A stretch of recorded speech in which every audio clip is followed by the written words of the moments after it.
Put them in the windows, and you'll feel the difference. Your bills will decrease by almost half. This simple and affordable trick will seal your windows without needing a professional.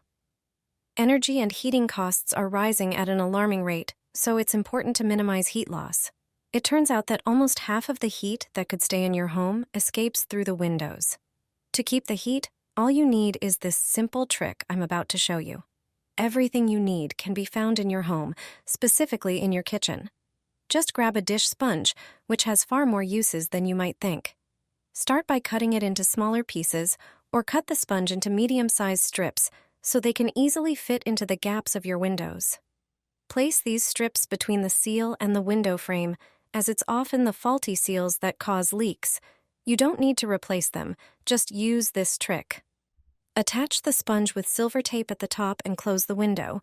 You'll see that the window seals better and your home will feel warmer.